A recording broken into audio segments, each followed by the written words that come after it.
Hola, espero te encuentres muy bien, al igual que tu familia, y que este tiempo de cuarentena y de estar confinados en casa, pues te permita convivir y además analizar respecto a muchos aspectos. Me presento contigo, soy Mario Alberto Guillén Coronado, y pues voy a tener el gusto y el honor de impartirte la materia de educación especial.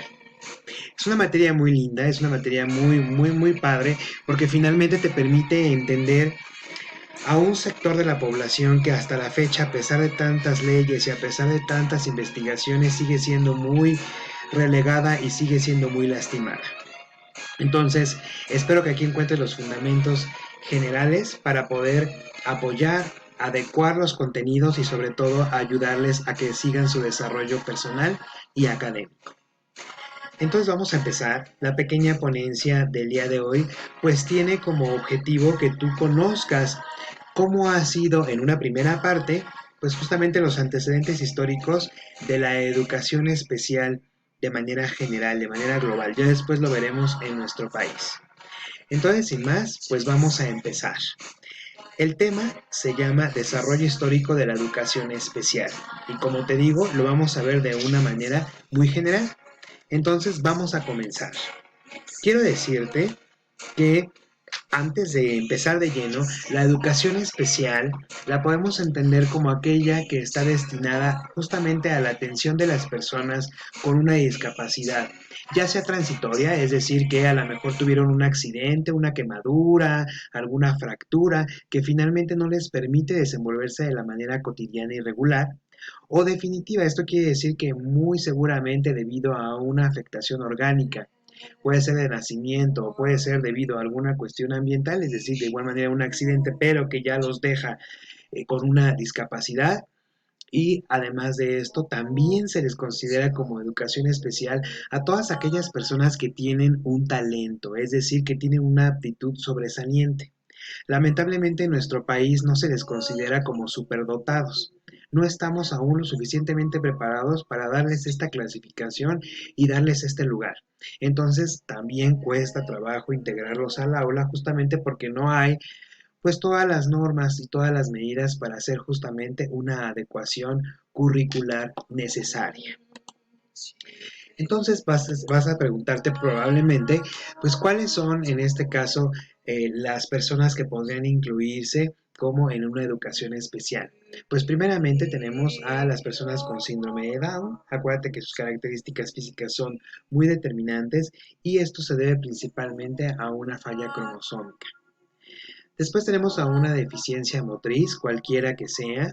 En este caso también puede entrar aquí la parálisis cerebral. Acuérdate que la parálisis cerebral cuando es espástica, pues se lleva en alguna de las partes del cuerpo muy frecuentemente, imposibilitando que estos puedan caminar o moverse de manera cotidiana.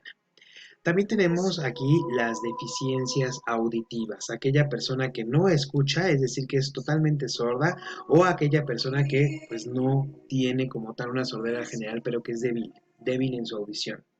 Después tenemos una deficiencia visual, de igual manera aquí es no tengo la capacidad de poder ver o incluso veo, pero necesito de algún tipo de apoyo, como por ejemplo algunos lentes o alguna otra situación, por ejemplo, a lo mejor alguna lupa o algo que me permita poder ver.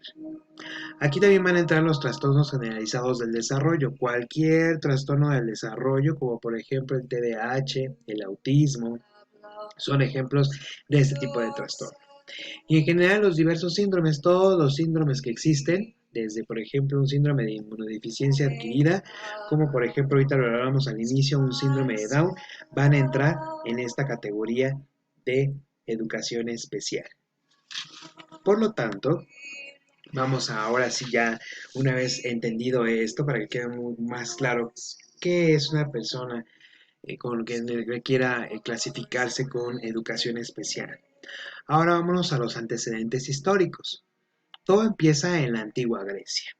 En la antigua Grecia, pues de una u otra manera se les veía a estas personas más que con miedo, más que con un cierto relego, se les observa como personas con una situación especial, Entonces no se les relega, al contrario, aquí Hipócrates es el primero que empieza a buscar alguna respuesta y entonces lo que hacen es poner música. Se dan cuenta que con la musicoterapia estas personas de una u otra manera avanzan mucho más y entonces empieza a atenderse así. Después llega Platón y llega Aristóteles. Los dos empiezan una discusión debido a por qué se presentan este tipo de situaciones. Algunos hablan acerca de que eran afectaciones del alma, algunos de ellos, bueno, de ellos digo porque acuérdate que tenían a sus alumnos que discutían este tipo de temas para llegar a la sabiduría, al conocimiento. Entonces ellos decían que finalmente, o concluyeron que no, que eran afectaciones del cuerpo, que no tenía nada que ver con el alma, ni mucho menos. Entonces, pues de una u otra manera se busca apoyarlos de la mejor forma. Realmente los avances son importantes en la antigua Grecia, mas no concluyentes. De aquí nos vamos a la siguiente etapa, que es la Edad Media. Como tú sabes, la Edad Media se caracteriza por ese periodo en el que no hay un avance como tal, en el que hay un retroceso, todo esto porque sabes que está dominando la iglesia. Y pues para poder tener el poder, pues lo que hacía a veces era meter pues demasiado miedo, demasiada incertidumbre y ideas como que te va a hacer al infierno, ¿no? Entonces, bueno, aquí prioritariamente pues como te digo, surge la religión con sus situaciones y se ve a estas personas que tienen un tipo de capacidad diferente como poseídas demonia, como poseídos, ¿no? Como que finalmente el demonio estaba dentro de su cuerpo y por eso era que no podían de una u otra manera desenvolverse de una manera regular. Entonces, pues eran en cierto modo vistos con miedo, eran vistos con cierto relego, eran de una u otra forma discriminados.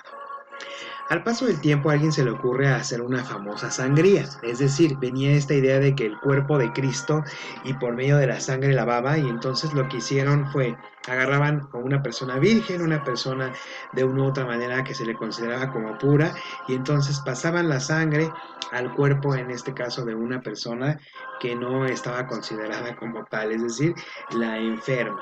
Y entonces cambiaban la sangre con la idea de que esto mejorara. Como tú sabes, pues no pasaba, sobre todo si no tenían el mismo tipo de sangre, y entonces era algo grave. De aquí entonces vinieron las trepanaciones. Las trepanaciones pues consistía como esta imagen aquí te ejemplifica, pues de una otra manera calculaban cuál era el centro del cráneo, con un cincel y un mazo fracturaban, con la idea de que se liberara el demonio, porque se pensaba que estaba guardado justamente en la mente de las personas.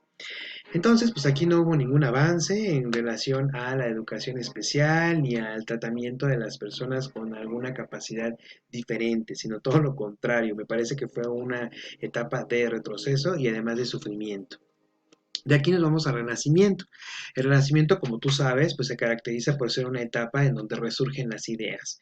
Por eso es que hay un avance en muchas áreas, científico, tecnológico, tú sabes que también a nivel de arte y de todo este tipo de situaciones, pues hay un avance. Sin embargo, aquí vamos a tener pues a René Descartes. René Descartes pues finalmente es aquí un parteaguas importante, no solamente para la parte de la educación especial, también para la medicina, para la psicología. ¿Por qué? Porque él lo que hace es empezar a analizar qué es lo que sucede con estas personas. Y entonces él lo que empieza a ver es, bueno, en la antigua Grecia, pues vemos que es una afectación física. En la Edad Media, pues no hay ningún avance. Entonces lo que él empieza a hacer es abrir los cuerpos tratando de ubicar y de encontrar dónde está la afectación, si hay una alma, qué es lo que está pasando. Y se da cuenta que la mayoría de las afectaciones que tienen este tipo de personas se dan principalmente en la mente. La mente es la que está dañada, como te dije anteriormente, ya sea por una cuestión orgánica, es decir, de nacimiento, o una cuestión ambiental, o una caída, una enfermedad a lo mejor de la madre mientras está embarazada, y eso es lo que crea justamente esta parte de la capacidad distinta. Y llegamos aquí con la época contemporánea. ¿Qué es lo que pasa en la época contemporánea? Pues bueno, se hacen diversos ya análisis y estudios sobre lo que ya se tenía en este caso principalmente con René Descartes y entonces empiezan a dar ya tratamientos. En este caso surge la psiquiatría, surge la medicina, la neurología, que empiezan a investigar qué es lo que está pasando con este tipo de personas, y entonces ya se tiene una clasificación a cada uno de los padecimientos, los trastornos, y además una etiología. La etiología pues hace relación al origen, es decir, qué es lo que está causando cada una de las problemáticas. Y entonces con esto se empieza a ver que finalmente cada una de las personas son normales, tienen derechos, y además empiezan a generarse los programas de inclusión, es decir, que ya no se les relegue, que ya no se les trate como mongoles o como tontos, como en alguna época así se les denominaba, que no tenían la capacidad de aprender y entonces pues nada más vivían por vivir. Aquí ya es donde se ve que sí se pueden aprender, que claro que pueden de una u otra manera tener una vida independiente, y es justo donde se crean eso, los programas de vida independiente que ayudan a las personas, en este caso que a lo mejor cognitivamente no tienen una capacidad pues muy amplia para poder desarrollar el estudio de una carrera, pues entonces se les enseña oficios, por ejemplo, con lo que ellos de una u otra manera puedan ser funcionales, útiles y apoyar en este caso el gasto y la economía familiar. Y por último, pues viene la creación y la modificación de leyes, leyes que respalden los derechos de estas personas, que los incluyan ya en, como es el caso de nuestro país, en las aulas regulares, como se conoce, es decir, donde se dice que todo niño tiene derecho, independientemente de sus condiciones y de sus capacidades, a estar en una escuela regular. Ya no en una escuela especial, no en estos pabellones que en algún momento se crearon para este tipo de personas, donde realmente lejos de haber un avance, pues estaban en condiciones insalubres, en condiciones de poca atención y sobre todo de poco desarrollo personal.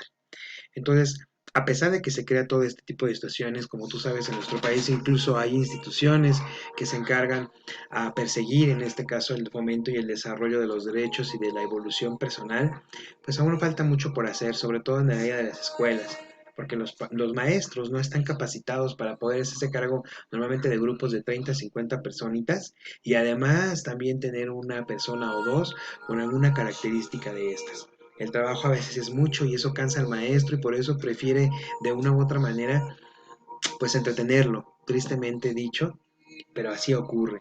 Entretienen a los alumnos con juegos, con actividades en lo que ellos pueden estar atendiendo al resto del grupo. Esto pues por una falta de vocación, pero también considero por una falta de capacitación adecuada en relación a los niños con necesidades educativas especiales.